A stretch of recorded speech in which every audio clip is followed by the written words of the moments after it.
आप देख रहे हैं स्टेट टुडे न्यूज और मैं हूं आपके साथ हर्षिता। आइए करते हैं कुछ खास खबरों से शुरुआत।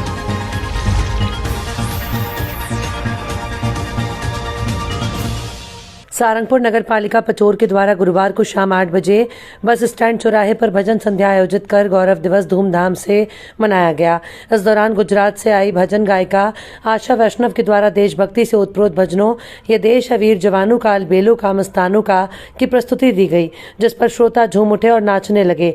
देर शाम तक भजन संध्या चलती रही। बड़ी संख्या में पचौर नगर सहित आसपास क्षेत्र के लोगों ने पहुंचकर भजन संध्या में सम्मिलित हुए। इस दौरान राजगढ़ सांसद रोडमल नागर, नगर पालिका अध्यक्ष विकास करोड़िया, समस्त पार्षदगण, मंडल अध्यक्ष विकास दीक्षित, अमित गोस्वामी, पूर्व पार्षद और भाजपा के पदाधिकारी, गणमान्य नागरिक सहित बड़ी संख्या में लोगों ने अपनी उपस्थिति दर्ज कराई।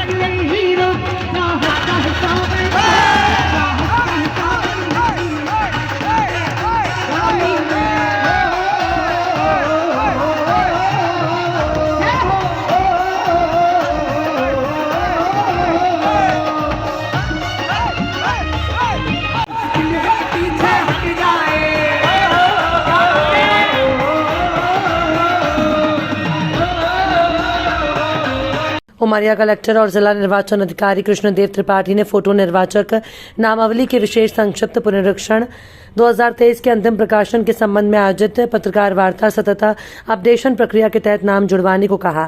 घर बैठे मतदाता सूची में करेक्शन के लिए वोटर हेल्पलाइन ऐप को भी डाउनलोड करने की अपील। उमरिया में जिला निर्वाचन अधिकारी और कलेक्टर कृष्णदेव त्रिपाठी ने फोटो निर्वाचक और नामावली के विशेष संक्षिप्त पुनरीक्षण 2023 के अंतिम प्रकाशन के संबंध में पत्रकार वार्ता कर जानकारी दी।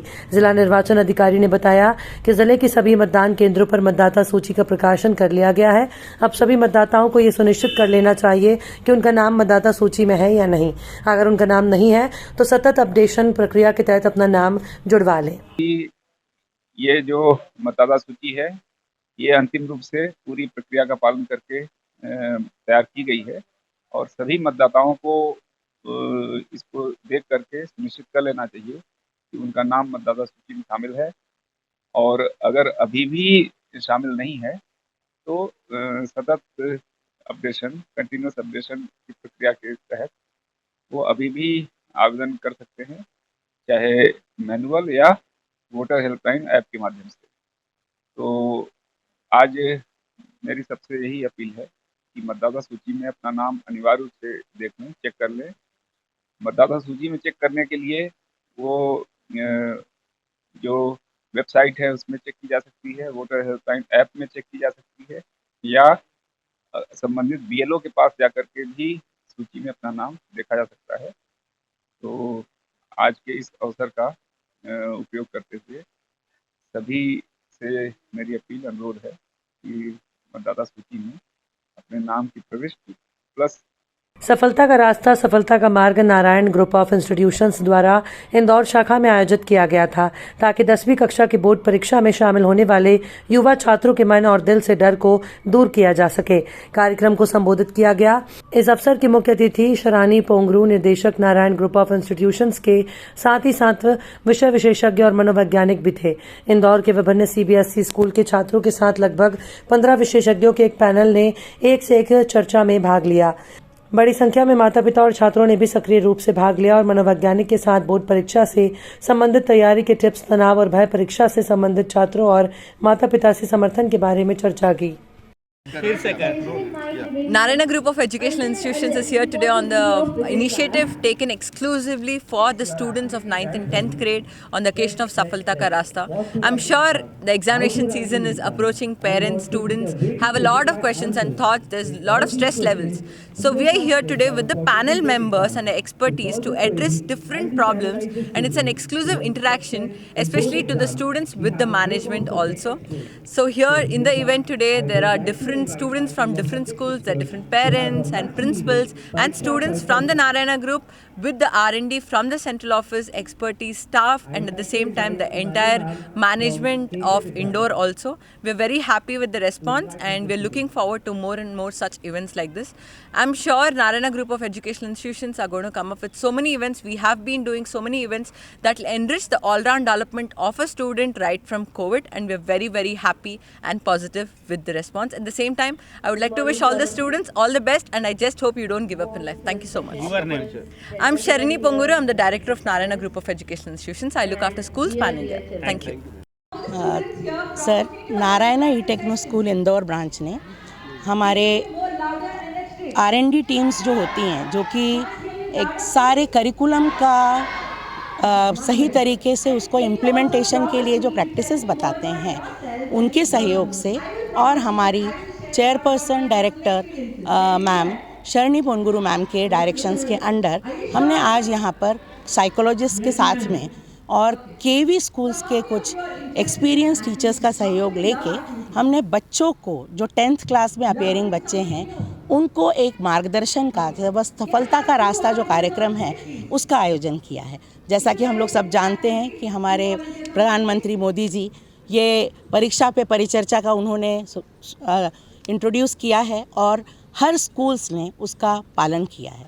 उसी उनके इस बड़े प्रयास को आगे बढ़ाते हुए हमने भी अपना एक छोटा सा इस कार्यक्रम का आयोजन किया है, ताकि बच्चे खाली हमारे स्कूल के ही नहीं बल्कि अदर CBSE के स्कूल्स के बच्चों को हमने इनवाइट किया है, उनके प्रिंसिपल्स को इनवाइट किया है, ताकि सभी उसका फ़ायदा उठा सके। क्योंकि आप जानते हैं कि पेंडेमिक के बाद बच्चों का काफ़ी समस्याओं का सामना करना पड़ रहा है और बच्चे पेरेंट्स भी परेशान हैं, क्योंकि बच्चे काफ़ी ज़्यादा ई टेक्नोलॉजी और बाकी मोबाइल फ़ोन्स लैपटॉप से ज़्यादा ऑनलाइन स्टडीज़ के लिए इन्वॉल्व हो गए थे। अब उन्हें उससे अलग करके रेगुलर स्टडी पैटर्न में लाना और साथ में जो काफ़ी कम समय बच गया है बच्चों के एग्ज़ाम्स का, उसके लिए उन्हें तैयार करना, उनकी मानसिक, शारीरिक तथा एक अच्छा एनवायरनमेंट जिससे कि बच्चा अपना बेस्ट दे सके, उस समस्याओं के बारे में हम बच्चों से डील करेंगे, ताकि हर बच्चा अच्छे सफलता के साथ में, नंबरों के साथ में अपनी पहली जो शिक्षा की सफलता की जो पहली सीढ़ी है वो काफ़ी अच्छे से उसे पार कर सके और आगे बढ़ सके अपनी ज़िंदगी में। आपका परिचय? मैं डॉक्टर ममता Dwivedi, principal Narayana E techno school. क्या संदेश है बच्चों को? नमस्कार, मेरा नाम ज्योति मेडूरी है। मैं नारायणा के हेड इंदौर अभी हाल ही में पोस्टिंग हुई है मेरी। सफलता का रास्ता जो एक्सक्लूसिव प्रोग्राम नारायणा ने जो इनिशिएटिव लिया है under the guidance of our director Sharani madam, उन्होंने ये कार्यक्रम अक्रॉस द कंट्री किया है। अभी हमारी फर्स्ट बैच है इंदौर के जो बच्चे 10th क्लास में पढ़ रहे हैं। ये इंदौर के बच्चे के साथ यहाँ के अच्छे CBSE स्कूल्स के 10th क्लास के बच्चों को भी हमने इनवाइट किया है। ये major purpose of this programme is how a child of today who is quite disturbed should face the board exams which are commencing from the 15th of February. ये 15 फरवरी से जो एग्ज़ाम्स बच्चे लोग बोर्ड एग्ज़ाम अटेम्प्ट करने वाले हैं, किस तरीके से वो लोग पेपर अटेम्प्ट करें, क्या लास्ट मोमेंट टिप्स और ट्रिक्स वो लोगों को दे सकते हैं, मैथमेटिक्स पेपर वो लोग कैसा डील करना, क्योंकि बच्चों को काफ़ी मैथमेटिक्स बोले तो एक फ़ियर होता है, वो फ़ियर हट के वो लोग कॉन्फिडेंटली कैसा एग्ज़ाम्स अटेम्प्ट करें। जैसे मैथमेटिक्स है, साइंसेस है, और काफ़ी आजकल बच्चे संस्कृत, हिंदी जो भी है, हर सब्जेक्ट के हम लोग ने बेस्ट एक्सपर्ट्स को बुलाया है। हर एक एक्सपर्ट बच्चों के साथ उनके जो भी डाउट्स है, क्वेरीज है, वो पूरा 1-on-1 सॉल्व करने के लिए हमने ये कार्यक्रम अरेंज किया है।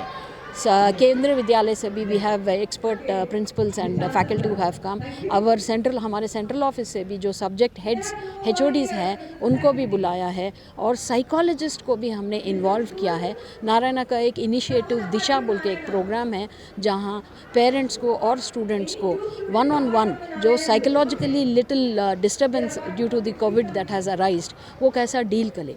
पेरेंट को भी समझ में नहीं आ रहा है कि बच्चे के ऊपर प्रेशर डाले या नहीं डाले, स्टूडेंट को भी समझ में नहीं आ रहा है कि हम इतना पढ़ रहे हैं फिर भी अच्छा क्यों नहीं कर पा रहे। सो ये पूरा क्वेश्चंस बच्चों को क्लैरिटी देने के लिए हमने ये सफलता का रास्ता का प्रोग्राम अरेंज किया है। We are expecting that this programme would be useful to all the students, और हमारे बच्चों के साथ बाकी CBSE के जो 10th क्लास के बच्चे इन्वॉल्व हुए हैं एकदम बढ़िया तरीके से एग्ज़ाम लिख के एक्सेलेंट मार्क्स अचीव करेंगे बोल के हमारा ये प्रयत्न है। I hope it will be successful. Thank you. My name is Jyoti मेडूरी।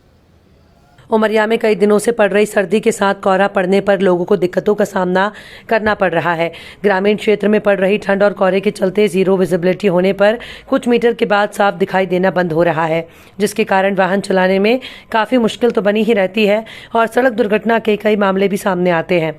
ऐसे में कोहरे में वाहन चलाते वक्त कुछ चीज़ों का खास ध्यान रखना चाहिए, जिसके लिए उमरिया पुलिस अधीक्षक प्रमोद कुमार सिन्हा ने लोगों से अपील करते हुए कहा कि वाहन चालक गति पर नियंत्रण रखने के साथ फॉग लाइट्स का इस्तेमाल करें। जब भी कोहरे में गाड़ी चलाएं तो फॉग लाइट्स को ज़रूर ऑन रखें। इससे कोहरे में विजिबिलिटी बढ़ जाती है और दूर से आने वाला वाहन भी दिखाई देता है। साथ ही यातायात नियमों का पालन करें। अगर ज़रूरत ना हो तो घर से बाहर बिल्कुल भी ना निकलें। वर्तमान में जो कोहरे की स्थिति है और वो भी खास तौर पे जो फर्स्ट हाफ है दिन का, उसको दृष्टिगत रखते हुए सभी लोगों को सावधानी बरतने की ज़रूरत है। जब भी आवश्यक हो तभी घर से निकलें। और दूसरा कि जब भी निकलते हैं, चाहे 2 व्हीलर से हो या 4 व्हीलर से हो, तो जो यातायात के नियम हैं उसका पालन करें। गति को सीमित रखें, क्योंकि विजिबिलिटी कम हो गई है, तो ज़्यादा गति में चलने पे सामने से आने वाली चीज़ें या वाहन वो दिखाई कई बार नहीं दे पाती और आपको फिर वो रिएक्ट करने का उतना समय नहीं मिल पाता है। तो मेरा सबसे अपील है कि जो भी यातायात के नियम बनाए गए हैं उसका पालन करें, अपनी लाइट जला के रखें ताकि सामने आने वाले लोग भी देख के कुछ अलर्ट हो सकें। और हेलमेट का प्रयोग अवश्य करें अगर 2 व्हीलर में चल रहे हैं तो, और 4 व्हीलर में चल रहे हैं तो सीट बेल्ट का उपयोग अवश्य। नगर अब्दुल्लागंज में 3 सालों से ट्रेनों का स्टॉपेज 2019 मार्च कोरोना काल से बंद था। नगर के व्यापारी छात्र संघ, प्रेस क्लब, रेल रोको संघर्ष समिति लगातार धरना प्रदर्शन आंदोलन के बाद जनप्रतिनिधि के सहयोग से अब्दुल्लागंज में 3 ट्रेनों का स्टॉपेज शीघ्र होने की घोषणा की गई है। ट्रेनों के स्टॉपेज को लेकर केंद्रीय रेल मंत्री अश्विनी वैष्णव ने भोजपुर विधायक, सांसद, मुख्यमंत्री को अब्दुल्लागंज में ट्रेन स्टॉपेज का पत्र भेजा, जिसको लेकर सभी वर्ग के लोगों में खुशी का माहौल है। आंगनवाड़ी कार्यकर्ता और सहायिका जुलूस की शक्ल में महिला बाल विकास दफ्तर पहुंचकर प्रदेश में चल रही पोषण मटका कार्यक्रम को बंद किए जाने की और सभी को स्थायी किए जाने की मांग आंगनवाड़ी कार्यकर्ता और सहायिका ने की। इनका कहना है कि पोषण मटका कार्यक्रम का कोई औचित्य नहीं, इसे बंद करना चाहिए। आंगनवाड़ी केंद्र अधिकांश ऐसी बस्तियों में चल रहे हैं, गरीब लोग रहते हैं, उनके यहाँ से पोषण मटका के लिए सामग्री मांगने से कोई नहीं देता। उनका कहना है कि अगर हमारे यहाँ इस तरह से रोज देने के लिए होता तो हम बच्चों को घर में ही बनाकर खिला देते। सरकार आंगनवाड़ी में बच्चों के भोजन के लिए देती है और तुम लोग यहाँ आकर घर घर से मांग रहे हो, हमारी गरीबी का मजाक उड़ा रहे हो। कई बार अपमानित भी किया जाता है। आंगनवाड़ी केंद्रों में समूह द्वारा सप्ताह में रविवार छोड़कर 6 दिन नाश्ता भोजन वितरण किया जाता है। ये आंगनवाड़ी कार्यकर्ता सहायिका एकता यूनियन मध्य प्रदेश के संघ की तरफ से आंगनवाड़ी कर्मियों की कुछ मांगें हैं, जिसमें आंगनवाड़ी कार्यकर्ता और सहायिकाएं हैं। इनमें मानदेय की अनुचित कटौती एक है। इसके बाद इनके पोषण उन्मुखी कार्यक्रम में माननीय मुख्यमंत्री जी से इन कर्मियों को सेवानिवृत्ति पश्चात 1 लाख रुपए की राशि और सहायिका को 75,000 रुपये देने की घोषणा की इन्होंने मांग की है। इसके अलावा इनके पोषण ट्रैकर ऐप पर जो चलाने का जो डाटा है उसमें भी इन्होंने प्रतिमाह कुछ मांगनी है, जिसमें 200 रुपये और 250 रुपये लिखा है इन्होंने। ये आशा कार्यकर्ताओं की तरह आंगनवाड़ी कर्मियों के लिए कल्याण योजना बनाई जाए, जिसमें आंगनवाड़ी कर्मियों और उनके परिवारों को मुफ्त इलाज ऐसी मांगे और भी है। इन्हें मिनी आंगनवाड़ी केंद्रों को पूरी आंगनवाड़ी केंद्र बनाने की तरह बात की गई है। आवेदन किसको देने के लिए दिए गए हैं? ये आवेदन माननीय मुख्यमंत्री जी को, भारत सरकार, हमारे विभागीय डायरेक्टरेट, इन सभी माध्यमों को ये आवेदन परियोजना कार्यालय में प्रस्तुत कराया है, जिसको हम आगे प्रेषित कर देंगे। आपकी मांगे क्या मांगे रहेंगी आपकी बताइए। जी नमस्कार, मैं आंगनवाड़ी एकता यूनियन संघ की महासचिव हूँ रेखा सोनी। आज यहाँ जो हमने मांगे की है संघ की तरफ से हम यहाँ पे एकत्रित हुए हैं। हमारे CDPO परियोजना अधिकारी महोदय के माध्यम से हम मुख्यमंत्री और प्रधानमंत्री जी को ज्ञापन देना चाहते हैं। हमारी मांगे जो है न्यूनतम वेतन की है, जो पिछले कई सालों से निरंतर चली आ रही है, लेकिन सरकार उस पर ध्यान नहीं दे रही। इसके अलावा हमने न्यूनतम वेतन के लिए हमेशा मांग की है कि हमें न्यूनतम वेतन दिया जाए, हमें नियमित कर्मचारी घोषित किया जाए। साथ में बहुत सी योजनाएं सरकार की ऐसी लागू कर दी है जिससे हमारी कार्यकर्ताएं बहनें बहुत परेशान हैं। जैसे संपर्क ऐप, पोषण ट्रैकर ऐप, पोषण संपर्क ऐप जो चालू किया है, दोनों एक केंद्र सरकार का है, एक राज्य सरकार का है। दोनों अलग अलग ऐप पे हमें काम करा रहे हैं, जिससे हमें दुविधाएं होती है। साथ में रजिस्टरों से पे भी काम करना पड़ता है, जिससे हमारा बहुत समय खराब होता है। अन्य योजनाओं में भी हमें सम्मिलित कर लिया जाता है, जिससे हमारा कार्य भी ICDS का प्रभावित होता है। हम ICDS की नियुक्ति के लिए हम नियुक्त किए गए थे। उस योजना को तो हमारा एक तरफ रख के हमारा शोषण किया जा रहा है, ना ही हमें न्यूनतम वेतन दिया जा रहा है। हम आज CDPO अधिकारी महोदय के माध्यम से अपनी बात रखना चाहते हैं कि हमें न्यूनतम वेतन दिया जाए, हमें अपनी जो हमारा काम कर रहे हैं उसके बराबर का हमें अधिकार मिले और हमें समाज में सम्मान से जीने लायक वेतन दिया जाए। अगर आपकी बात मांगे पूरी नहीं होती तो आप क्या करेंगे? हम अगले मंथ फरवरी में जो प्रदेश व्यापी हड़ताल करेंगे, जो भोपाल में होगी, जिसमें सभी दूर से हमारी कार्यकर्ता बहनें सम्मिलित होगी। अगर इसके बाद भी हमारी मांगे नहीं पूरी हुई तो अप्रैल में हम दिल्ली में धरना देंगे। खबरों में फिलहाल इतना ही। और भी खबरों के अपडेट्स के लिए आप देखते रहिए स्टेट टुडे न्यूज़।